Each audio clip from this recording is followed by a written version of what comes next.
Сүйлөшүүлөр башталган мезгилден тартып эле тажик тарап чегараны тактоодо 1924-27 жылкы материалдар менен иштөөнү карманып келген. Бул 2023-2024 чейин ушинтип келишти даже.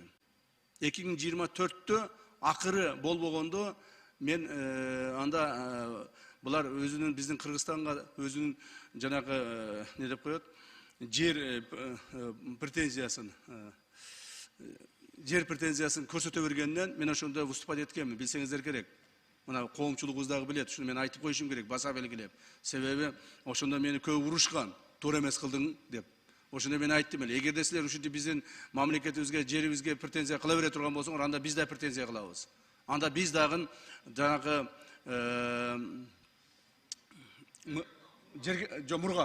мургапка претензия кылабыз. Так, аны алууга акыбыз дагы, күчүбүз дагы, мүмкүнчүлүгүбүз дагы жетет. Жана биз ушуну баштайбыз дегенбиз. Ошондон кийин гана булар анан кайрадан сөзгө келип, кайра сүйлөшүп, ар түрдүү методдор колдонулду, аны билесиздер. Үчүн Баяманды айтасыңар депчи. Мен бул жерде Баяманды жаман деп айтып аткан жерим жок.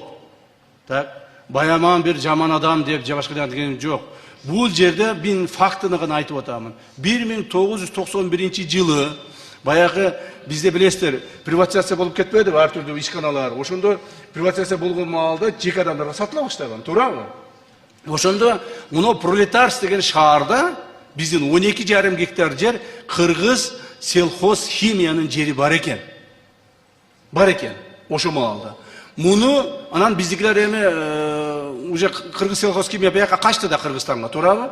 Анан бул жерден сатат. Сатканда эч ким ал жака кире албай, Баяман кирип алган экен ушул жердичи.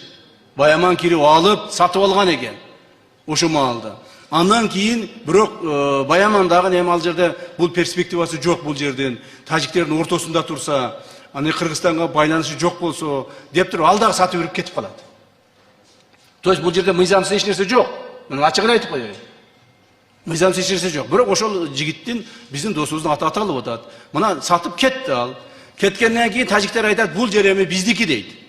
Бул жер эми биздики дейт, муну биз силерге бербейбиз дейт. Ушул жерде жок, биздин жер болгон бул деп талашып, биз 2 ай 3 ай талашып жүрүп акыры биздин жерге зачет кылдык ушунучу. 91-жылы өтүп кеткен жер бул дагы. Мында ачык айтып коеюн силерге. Анан кийин кээ бирлер туура эмес түшүнүп калбасын. Муну ушул жанагы Баяман туура эмес кылып турду. Жок, бул жерде Баяман туура эмес кылган ишин биз көргөн жокпуз. Мына туугандар,